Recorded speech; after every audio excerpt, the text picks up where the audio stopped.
ஆளுநரை வருகைக்கு எதிர்ப்பு தெரிவித்து நாகையில் போராட்டத்தில் ஈடுபட்ட மார்க்சிஸ்ட் கம்யூனிஸ்ட் கட்சியினரால் பரபரப்பு ஏற்பட்டது.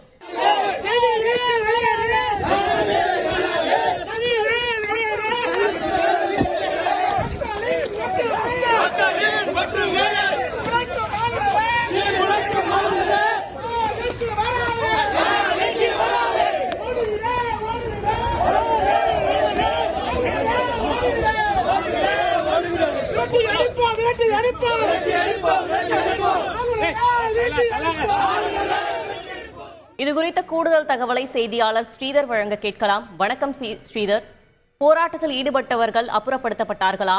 கூடுதல் விவரங்கள் என்ன?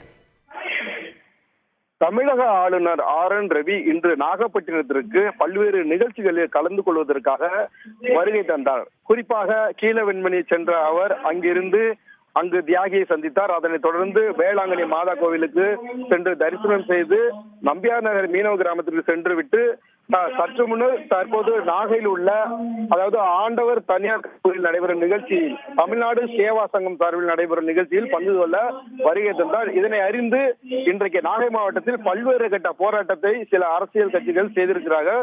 குறிப்பாக இன்றைக்கு ஆளுநர் இந்த தனியார் கல்லூரி நிகழ்ச்சி வந்த நிலையில பாத்தீங்கன்னா அங்கு மார்க்சிஸ்ட் கம்யூனிஸ்ட் கட்சியினர் போராட்டம் நடத்தினர். அப்போது அந்த போராட்டக்காரர்கள் அங்கிருந்து ஊர்வலமாக வந்தனர். அந்த கல்லூரி உள்ளே போராட்டங்கள் நுழைவதற்காக கைகளில் கருப்பு கொடி ஏந்தவாறு ஊர்வலமாக கோஷமிட்டு வந்தனர். இதை அறிந்து அங்கு கல்லூரியில் வாயிற்கதவை போலீசார் இழுத்து மூடி போராட்டக்காரர்களை தடுத்து நிறுத்தினர்.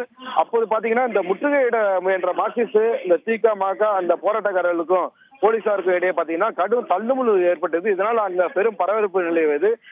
போராட்டக்காரர்கள் போலீசாரை தள்ளிவிட்டு முண்டியடித்து அந்த கல்லூரி உள்ளே நுழைய முயன்ற போது போலீசார் குறுக்கே அந்த கைதுகளை தடுத்து அவர்களை தடுத்து நிறுத்தினர். இதெல்லாம் மீறி அவர்கள் உள்ளே நுழைவதற்கு அந்த தள்ளி கொண்டு வந்த காட்சிகள் பாத்தீங்கன்னா பெரும் பரபரப்பை ஏற்படுத்தியது. இதையடுத்து பாத்தீங்கன்னா இந்த காவல்துறை தடையை மீறி இந்த கல்லூரி கருப்பு கொள்கை போராட்டத்தில் ஈடுபட்ட மார்க்சிஸ்ட் கம்யூனிஸ்ட் கட்சியினர், மாமகவினர், திக உள்ளிட்ட அரசியல் கட்சியினரை தற்போது போலீசார் கைது செய்திருக்கிறார்கள்.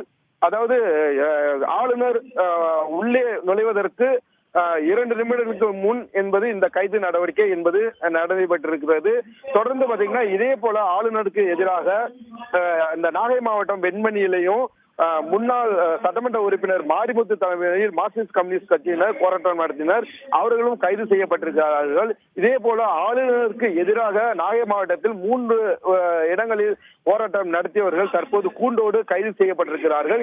இந்த சம்பவம் என்பது நாகப்பட்டினத்தில் ஒரு பரபரப்பை ஏற்படுத்தியிருக்கிறது. தற்போது ஆளுநர் இங்கு நிகழ்ச்சியில் கலந்து கொண்டிருக்கிறார். கூடுதல் விவரங்களுக்கு நன்றி ஸ்ரீதர். செய்திகளை உடனுக்குடன் தெரிந்து கொள்ள உடனே சப்ஸ்கிரைப் பண்ணுங்க.